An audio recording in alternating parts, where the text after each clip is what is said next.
Magandang umaga mga kapatid. Ikinalulugod po namin ang inyong pagbibahagi sa banal na Eucharistia. Ngayon po ay ang ika-20 linggo sa karaniwang panahon. Ang mangunguna po sa aking pagdiriwang ngayong umaga ay si Reverendo Padre Benjo Pacota, katuwang na rektor ng EDSA Shrine. Magsipayo po tayo.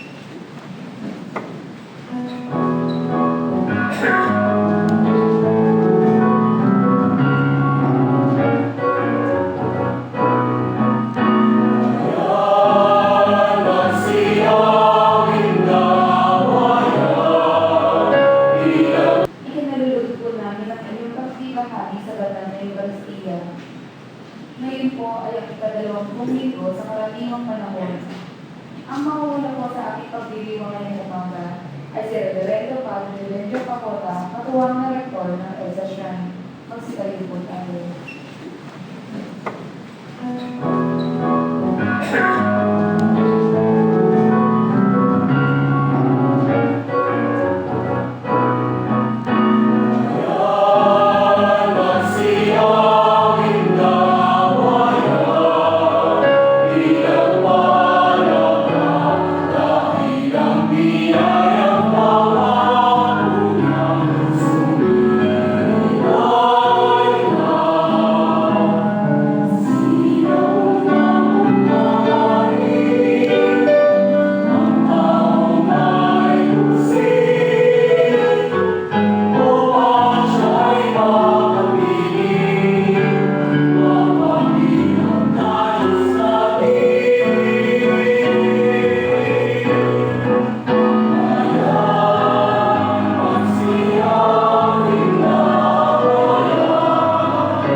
Espiritu Santo. Amen. Ang biyaya at kapayapaan ng Diyos Ama, Panginoong Jesucristo, at Espiritu Santo ay sumayin lahat. At sumayin rin. Ngayon natitipon tayo rito bilang mag-anak ng Diyos. Kilalanin natin ang ating pagkakasala at hilingin sa Panginoon ang kapatawaran at kanyang lakas.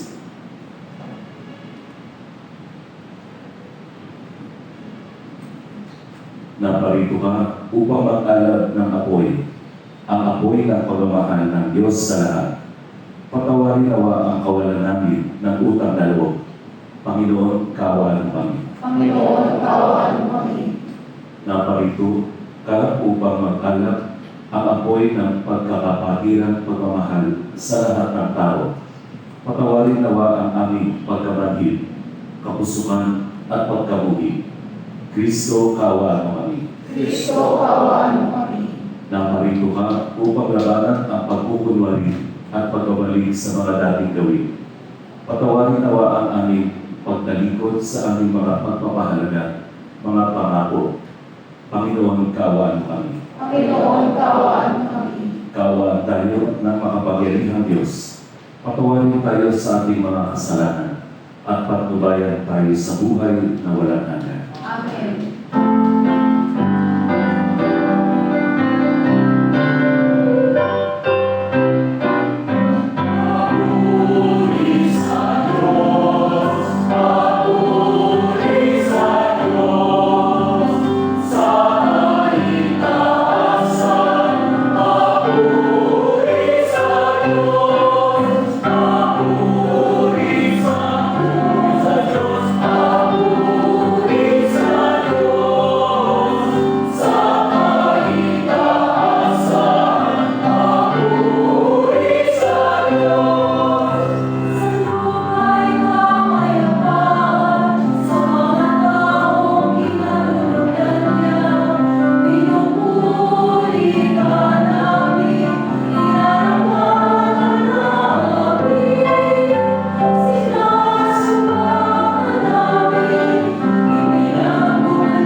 Pagbasa mula sa aklat ni Propeta Jeremias. Noong mga araw na iyon, sinabi ng mga pinuno sa hari, kamahalan, dapat ipapatay si Jeremias. Sa kasasalita niya ay matatapos tuloy ang mga kawan, pati ang mga mamamayan. Hindi nakatutulong sa bayan ang taong iyan. Manapay, ibig niyang mapahamak tayong lahat. Kaya sinabi ni Haring Sedekias, kung gayon, gawin ninyo sa kanya ang ibig ninyo. Hindi ko kayo mapipigil. Dinakip nila si Jeremias at dinala sa may balon ni Prinsipe Malkias sa himpilan ng mga bantay. Matapos talian ng lubid, inihubos nila si Jeremias sa balon. Hindi tubig, kundi burak ang laman ng balon, kaya lumubog siya sa tubig. Pumunta roon si Ebed-Melech at sinabi sa hari, kamahalan, kasama ang ginawa ng mga pinuno. Inihulog nila sa balon si Jeremias. Maaring mamatay siya sa gutom pagkat wala ng pagkain sa lungsod. Iniutos ng hari na magsama si Ebed-Melech ng 3 lalaki at pagtulong-tulungan nilang iahon sa balon si Jeremias at baka mamatay. Ang salita ng Diyos. Salamat sa Diyos.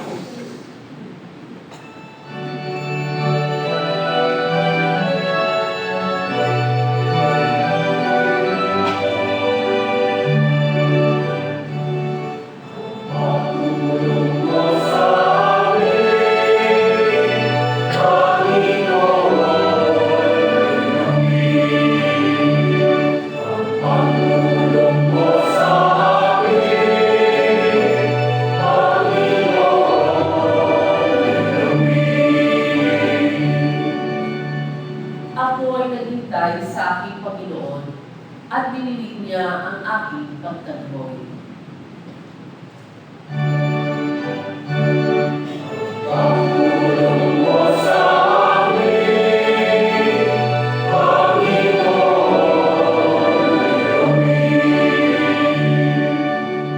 Sa balong malalim na luhang maputi, iniahon niya at tukoy inalis. Ligtas na dinala sa malaking bato at naging panatag, taglay ng buhay ko.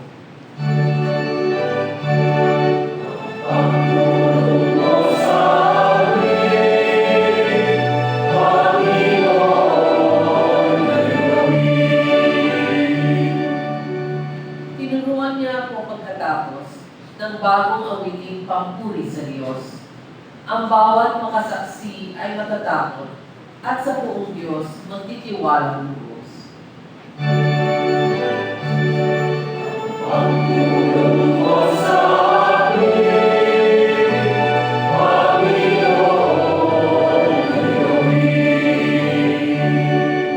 Mahina man ako at wala ng lakas, ngunit sa isip mo'y di mo kinakangkan. O aking tagatulong, tagapagligtas, Panginoong Diyos, huwag ka nang magluha.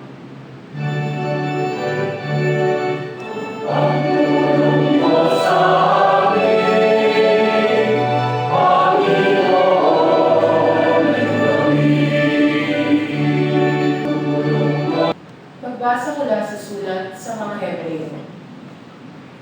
Mga kapatid, yamang naliligid tayo ng makapal na saksi. Iwang sinabi ng kasalanan at ang anumang balaki na pipigil sa atin. At tayo'y kung siyang magpatuloy sa takbuhin na sa ating harapan. Ituon natin ang ating paningin kay Jesus na siyang pinagmula ng ating pananampalataya at siya rin nagpapasakdal nito.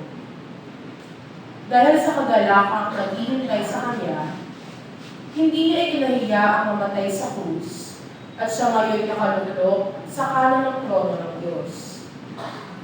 Isipin ninyo kung gaano tiniis niya ang paglaban ng mga makasalanan upang hindi kayo manlubaypay o panghinaan ng loob. Hindi ba humahantong sa pagganap ng tinulugo ang pakikipanggaling ninyo sa kasalanan? Ang salita ng Diyos. Salamat sa Diyos. Masigay po tayo.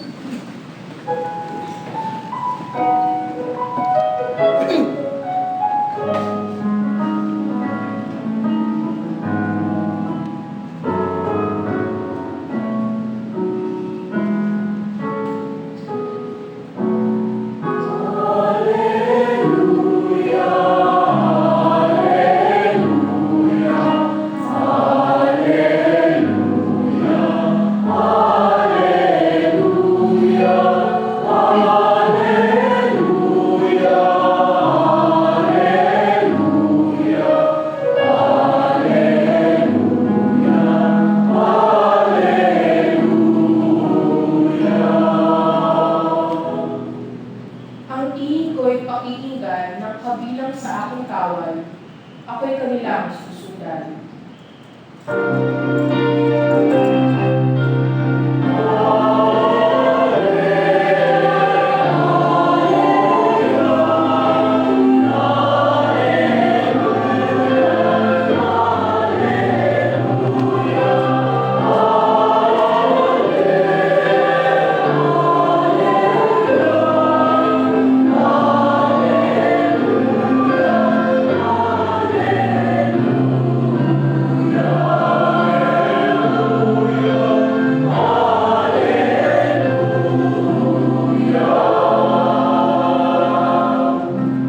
Sumainyo ang Panginoon. At sumayoy. Ang mabuting balita ng Panginoon ayon kay San Lucas. Papuri sa iyo, Panginoon.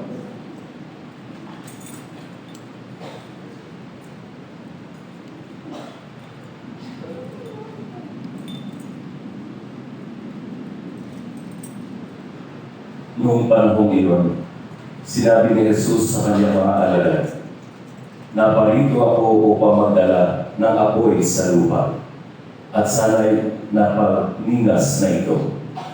May isang binyag pa na dapat kong tanggapin, at nababagabag ako hanggat hindi natutupad ito.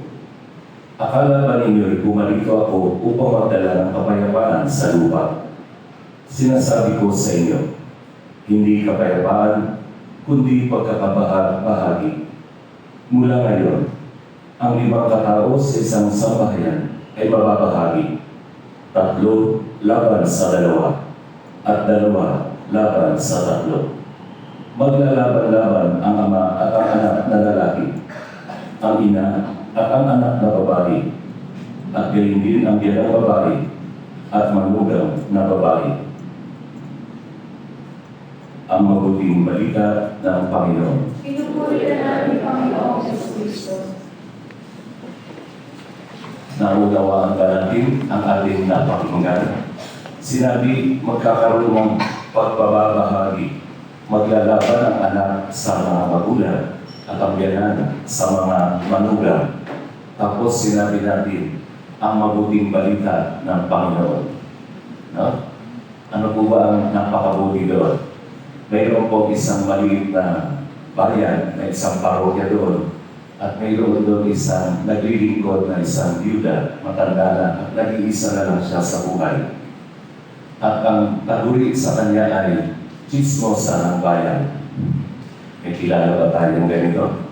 So, kinakatakutan siya ng mga tao kahit may mga lingkod mismo doon sa simbahan, sa parokya. Dahil kung ano ang makita niyang pangit sa kanyang kapwa, ay ikinakalat niya. Kung minsan, kahit wala siyang pruweba, no? Basta nagustuhan niya, napagtripan niya, ikalat, ang balita ay gagawin niya. Nagkamali siya minsan dahil ang kanyang biniktima ay isang bagong salta, bago lamang doon sa parokya, sa matandang lalaki. Ipinagkalat niya na itong lalaking ito ay isang lasenggo dahil nakita niya na nakaparada yung sasakyan ng lalaki doon sa harap ng inuman doon sa maliit na bayan na iyon. At doon, pag maliit na bayan, kapag mayroong balita, ang bilis kumalat. At nung marinig ng lalaki na gano'n ang pinaratan sa kanya nung babaeng yon, wala siyang sinabi, hindi siya kumibo. Isang gabi, dinala niya yung kanyang sasakyan. Ipinarada niya doon sa harap ng bahay ng babae. Iniwan niya doon magdamag. At kinabukasan, alam na natin ang pinag-usapan ng buong bayan. Parang apoy na mabilis kumalat. Ngayon narinig natin sa Ebanghelyo, pagdadala ako ng apoy sa lupa.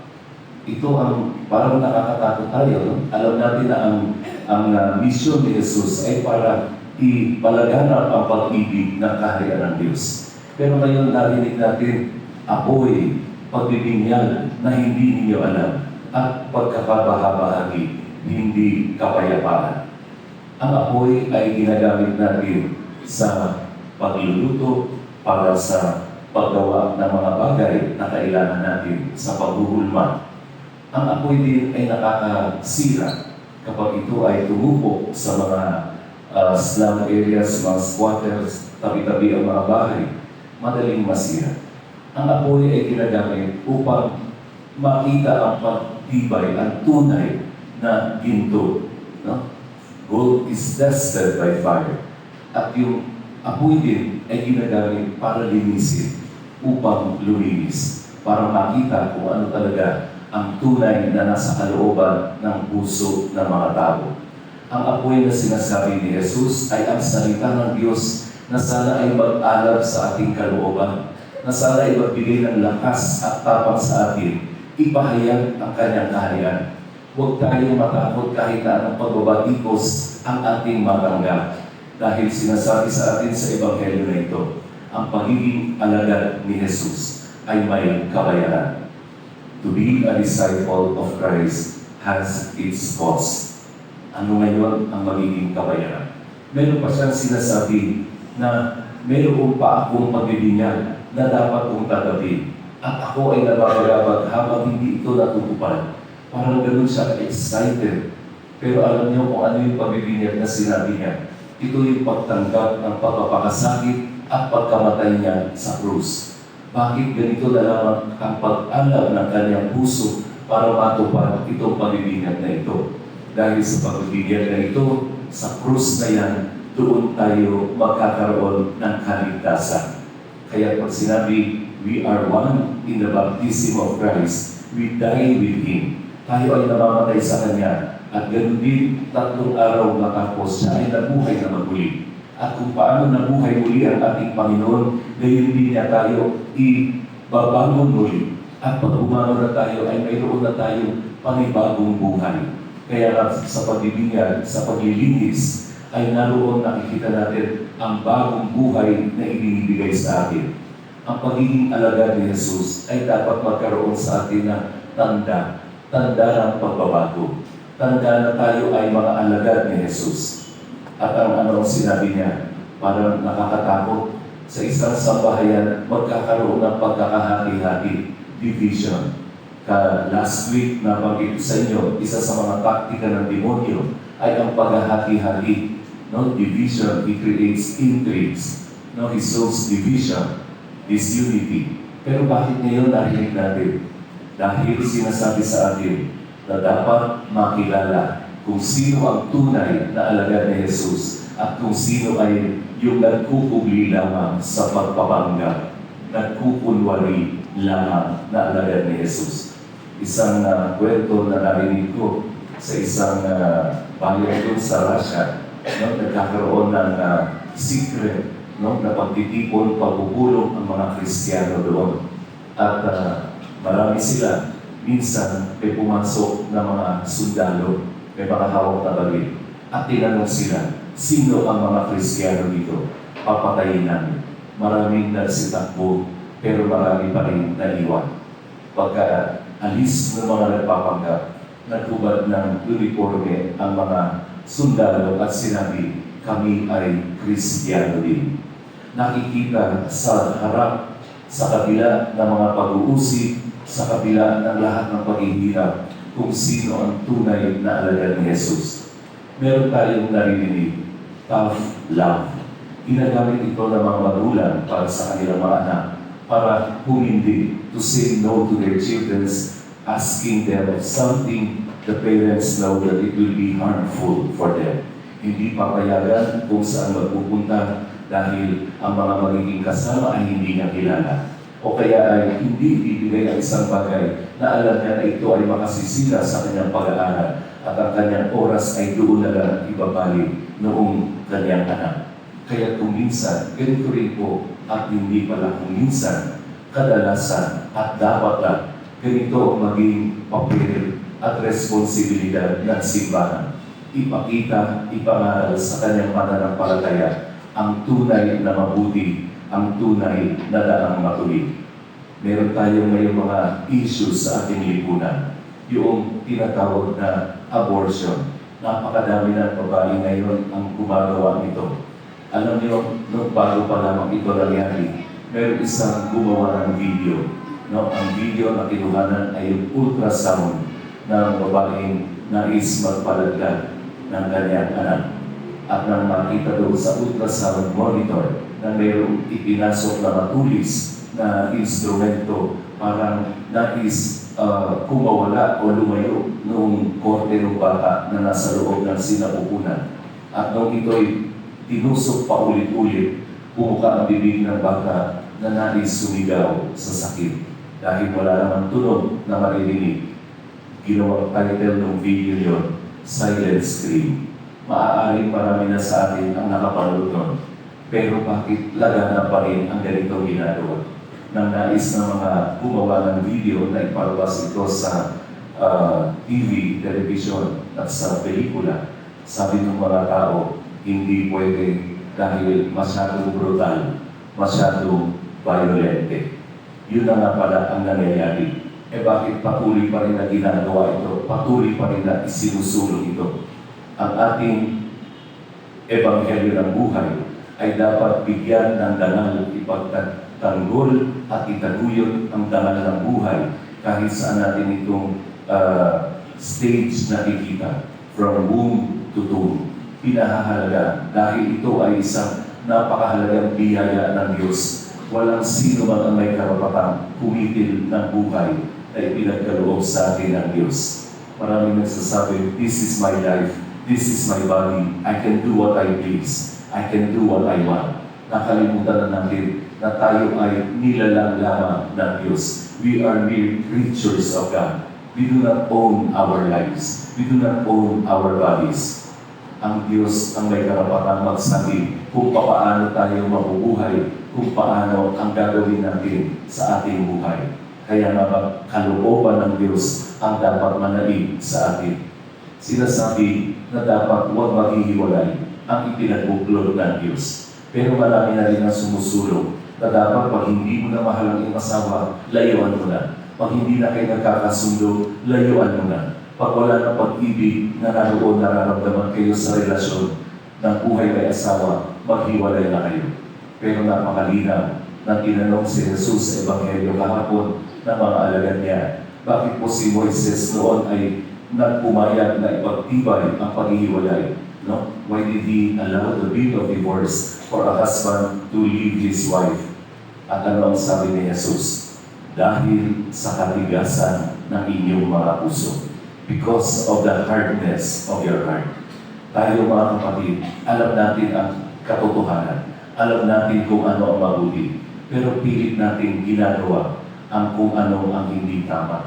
Kung ano ang laban sa kalooban at batas ng Diyos. Pinipilit natin ang ating sariling kagustuhan. Kaya tayo rin ang nalulungkot sa bandang huli. Tayo rin ang nabibigatan sa bandang huli. Dahil nakikilala natin at nababatid natin, wala pa lang saysay yung mga bagay na ating binibigyan ng halaga, na akala natin makapagbibigay sa atin ng tunay na kaligayahan.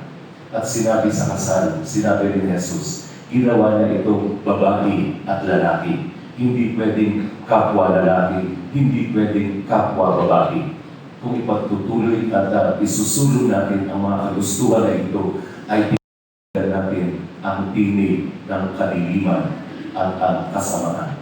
Mga kapatid, ang simbahan ay kumakatawan bilang ina at tagapangalan dahil mayroon siyang pagmamahal, malasakit sa kanyang mga anak.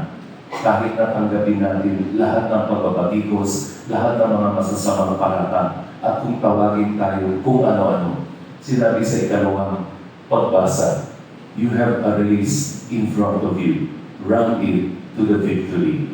Meron tayong mga ulat na mga tagapagpatotoo na nagiging cheering squad natin. Yung mga nauna sa atin na nasa langit na mga banal.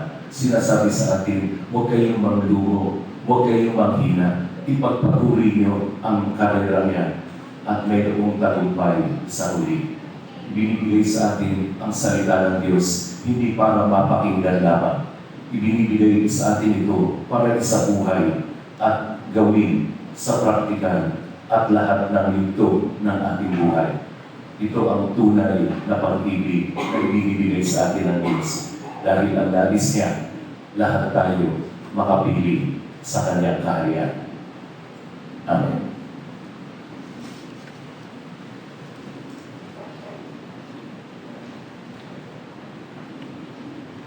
Kasi kayo po yan. Bilang isang pamilya, sama-sama natin ibahayag ang ating pananampalataya. Sumasampalataya ako Sa Diyos ang makapangyarihan sa lahat na may gawa ng langit at lupa. Sumasampalataya ako kay Jesus Cristo, iisang anak ng Diyos, Panginoon nating lahat. Nagkatawang tao siya dalawa ng Espiritu Santo. Ipinanganak ni Santa Maria Virgen. Pinagpakasakit ni Poncio Pilato. Ipinako sa krus ang naray inilibig. Nanakaw sa kinaroonan ng mga lumako. Nangyayari ang araw na buhay na maguli. Umakyat sa langit. Naluluklok sa kanan ng Diyos ang mga pangyarihan sa lahat. Doon magmumulan pairino at huhukom sa nabubuhay at namamatay na tao. Sumasampalataya naman ako sa Diyos Espiritu Santo, sa banal na simbahang Katolika, sa kasamahan ng mga banal, sa kapatawaran ng mga kasalanan, sa pagkabuhay na muli ng namamatay na tao, at sa buhay na walang hanggan. Amen. Bilang mga disipulo ng Panginoon, nakatalaga tayo sa kung ano ang totoo, tapat, mabuti at kabuli-buli. Sa harap ng maraming kahirapang kaugnay nito, hilingin natin ang tulong ng Panginoon at manalangin. Panginoon, gabayan mo kami. Panginoon, gabayan mo kami. Nawa, manatiling matatag ang simbahan sa pagpapahayag at pagtatanggol sa katotohanan ng Ebanghelyo sa harap man ng panganib mawala ng kaibigan at mga pribilehiyo. Manalangin tayo. Panginoon, gabayan mo kami. Nawa, lahat ng ating mga pinuno ay magbigay lumina ng halimbawa ng tapang sa paninindigan sa katotohanan, katapatan at katwiran. Manalangin tayo. Panginoon, gabayan mo kami. Nawa, ikintal ng lahat ng magulang, guro at mga mahayag sa ating kabataan ang tapat na pagpapahalaga sa kahariang ipinangangaral ni Kristo. Manalangin tayo. Panginoon, gabayan mo kami. Nawa, ang ating kabataan ay maganyak na mangakong sumunod sa turo ng simbahan nang di nakatatangay sa himok ng mga paganong pamumuhay sa ating lipunan. Manalangin tayo. Panginoon, gabayan mo kami. Nawa, sa ating pamayanan, walang sino mang matukso ng anumang salungat sa pagpapahalaga ng Ebanghelyo, kahit na nga ito'y waring kaakit-akit, magaat madali. Manalangin tayo. Panginoon, gabayan mo kami. Tahimik natin manalangin ang ating mga pagsalitan.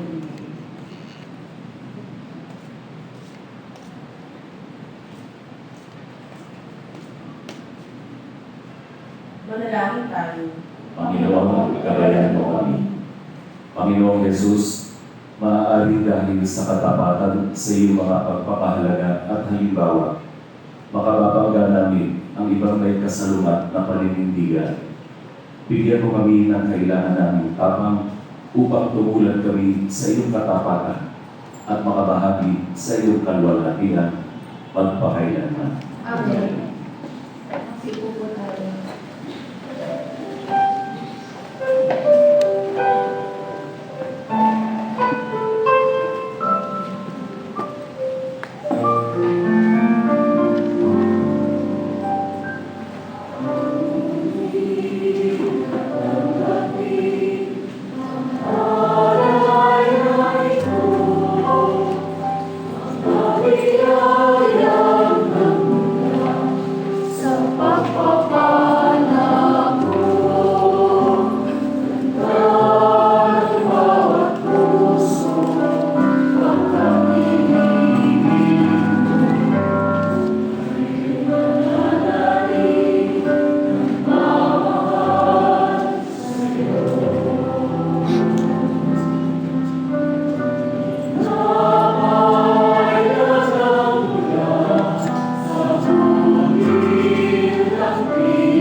Kalugdan ng Diyos ang mga makapangyarihan. Tanggapin nawa ng Panginoon ang pagkakain sa iyong mga kamay, sa kapurihan niya at karangalan, sa ating kapakinabangan at sa buong sambayanan niyang banal. Ama naming lumikha, tanggapin mo ang mga alay upang maganap ang pagpapalitan ng iyong kaloob at ng aming handog sa aming paghahain na iyon na rin ibinigay para kami maging marapat na iyong paunlakan sa pamamagitan ni Jesucristo kasama ng Espiritu Santo magpa sa walang hanggan. Amen. Sumainyo ang Panginoon. At sumayin rin, Itaas sa Diyos ang iyong puso at diwa. itinaas na natin sa Panginoon. Pasalamatan natin ang Panginoong ating Diyos. Marapat siya ay pasalamatan. Ama naming makapangyarihan, tunay na marapat na ikaw ay aming pasalamatan. Sa iyong kagandahang loob, kami iyong ibinukod upang iyong maitampo sa kadakilaan mong lubos. Kahit na ikaw ay aming tinaligdan dahil sa aming pagkasalawatan, gumawa ka pa rin ng magandang paraan. May manguna sa amin para ikaw ay balikan. Kaya ang iyong minamahal na anak ay naging isa sa mga taong hamak upang may kapwa kaming makapagligtas sa aming pagkapahama at pagkaligaw ng landas. Kaya kaisa ng mga anghel na nagsisiawit ng papuri sa iyo nang walang tumpay sa kalangitan, kami nagbubuli sa iyong kadakilaan.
Ama naming banal, ikaw ang bukal ng tarang kabanalan. Kaya sa pamamagitan ng iyong Espiritu, gawin mong banal ang mga kaloob na ito upang para sa amin maging katawan at dugo ng aming Panginoong Jesucristo. Bago niya pinagtiis ang kusang loob na maging handog, hinawakan niya ang tinapay. Pinasalamatan kanya. Pinaghati-hati niya iyon. Inabot sa kanyang mga alagad at sinabi, tanggapin ninyong lahat ito at kanin. Ito ang aking katawan na ihahandog para sa inyo.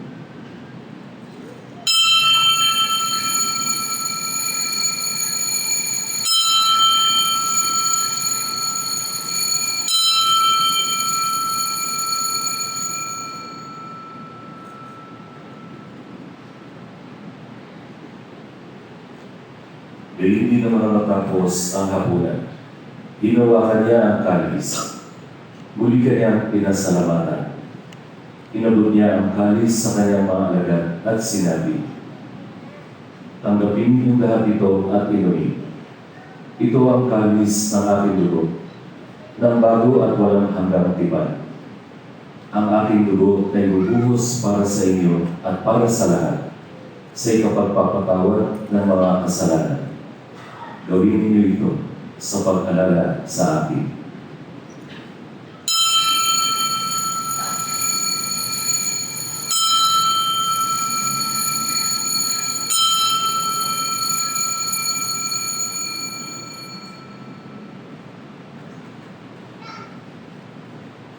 Magsigalit po tayo. misteryo ng pananampalataya.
Ang mga ginagawa namin ngayon, ang pag-alala sa pagkamatay at muling pagkabuhay ng iyong anak. Kaya iniaalay namin sa iyo ang pinapay na nagbibigay buhay at ang kalis na nagkakaloob ng kaligtasan. Kami nagpapasalamat dahil kami iyong ninarapat na tumayo sa harap mo para maglingkod sa iyo. Isinasamo namin kami magsasalo-salo sa katawan at dugo ni Kristo ay makuklod sa pagkakalisa sa pamamagitan ng Espiritu Santo. Amalingapin mo ang iyong simbahang laganap sa buong daigdig. Puspusin mo kami sa pag-ibig kaysa ni Francisco na aming Papa at ni Luis Antonio na aming Obispo at ang Tarang Kaparian. Alalahanin mo rin ang mga kapatid namin na rinlay nang may pag-asa sila'y muling mabubuhay. Gayon din ang lahat ng mga pumaraan. Kaawaan mo sila at patuloyin sa iyong kaliwanagan. Kaawaan mo at panginapatin kami lahat na makasalo sa iyong buhay na walang wakas. Kaysa ng mahal na Birhen Maria na ina ng Diyos, ng kabiyak ng puso niya si San Jose. Kaysa ng mga apostol at ng lahat ng mga banal na namuhay dito sa daigdig ng kalugod-lugod sa iyo. May pagdiwang nawa namin ang pagpupuri sa ikararangan mo sa pamamagitan ng iyong anak na aming Panginoong Heso Kristo.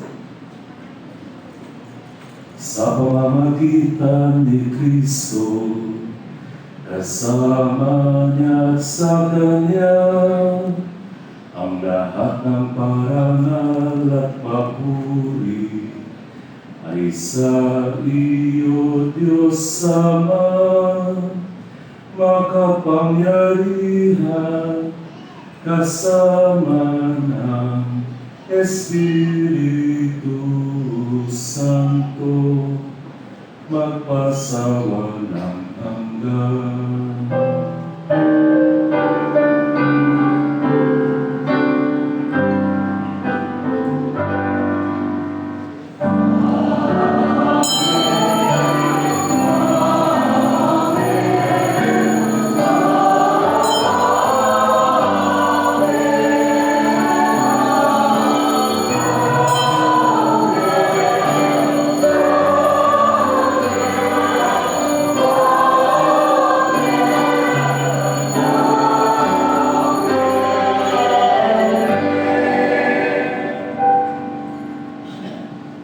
Mga kapatid, mahal tayo ng Diyos hindi dahil tayo ay mabuti. Mahal tayo ng Diyos dahil ang Diyos ay mabuti. Nananalig sa kabutihan ito, sama-sama tayo dumulog sa Ama.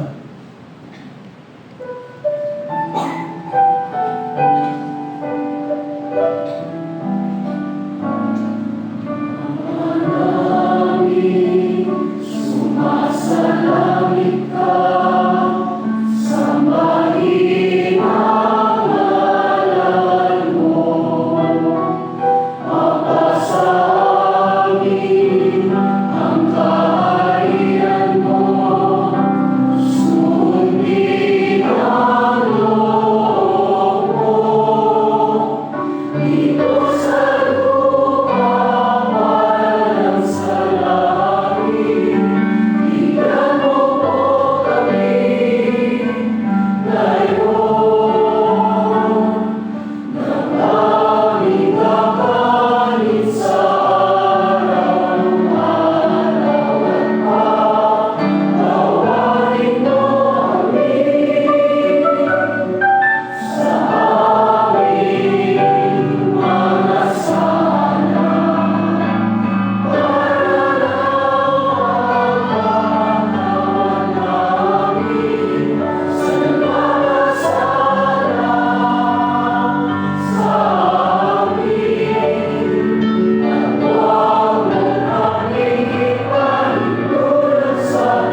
pag-iiadya sa lahat ng masama, pagkalooban ng kapayapaan araw-araw, iligtas sa kasalanan at ilayos sa lahat ng kapahamakan.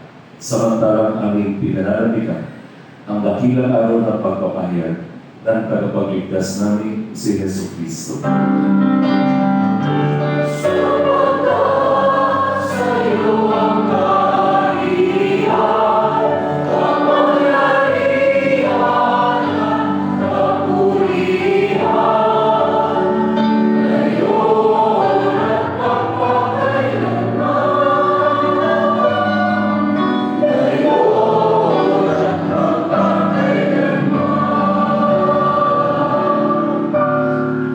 Panginoong Jesucristo, sinabi mo sa iyong mga apostol, kapayapaan ang iniiwan ko sa inyo, ang aking kapayapaan ang ibinibigay ko sa inyo.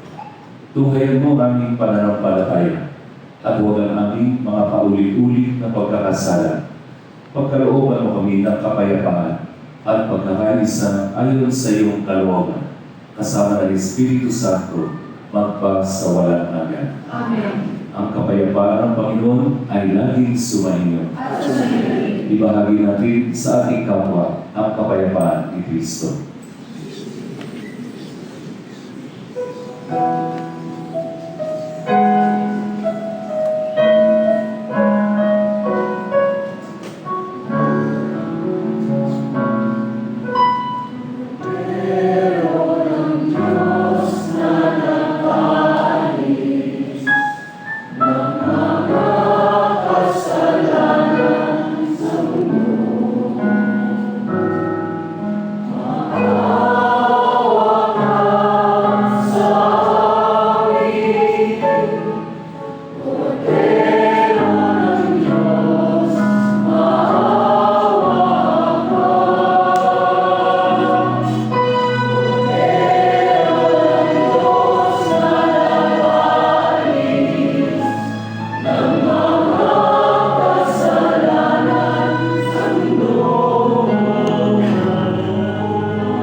Narito si Jesucristo, ang Kordero ng Diyos na nag-aalis ng mga kasalanan ng sanlibutan. Mapapalad tayong mga inaangyayahan niya sa kanyang banal na piling. Panginoon, hindi ako karapat-dapat na magpatuloy sa iyo, ngunit sa isang salita mo lamang ay gagawin na ako.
panalangin.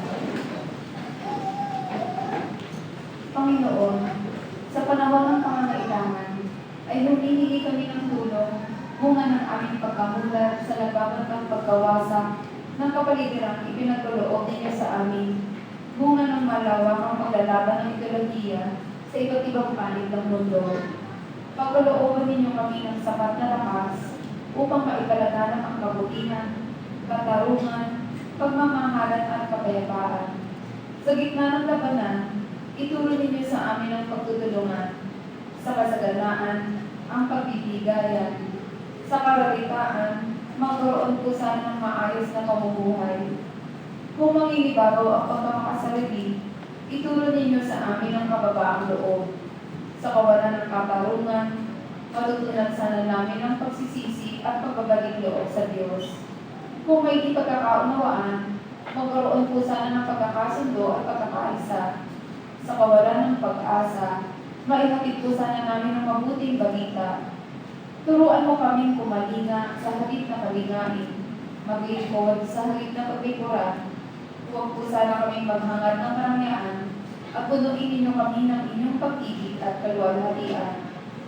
Pahintulutan ninyo kaming maging katulad ninyo, sapagkat sa ganitong paraan lamang namin matatagpuan ang tunay na kahulugan ng buhay na makapagbibigay sa amin ng bagong pag-asa. Amen. O Maria, Reyna ng Kapayapaan, Panalangin mo kami. magsitayo po tayo.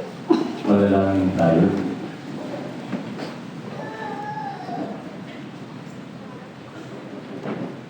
Ama naming mapagmahal, sa banal na pakikinabang si Kristo ay aming pinagsaluhan. Hinihiling namin kami maging katulad niya sa langit, pakundangan sa kanyang pagiging aming kaparis, bilang tagapamagitan, kasama ng Espiritu Santo, magpa sa walang hanggan. Amen. Sumayin niyo ang Panginoon. At sumayin. Magpalain kayo ng makapangyarihang Diyos, Ama, Anak, at Espiritu Santo. Amen. Tapos na ang ating pag-iiwang, bumayo na yung taglay ang pag-ibig at kapayapaan ni Kristo. Salamat sa Diyos.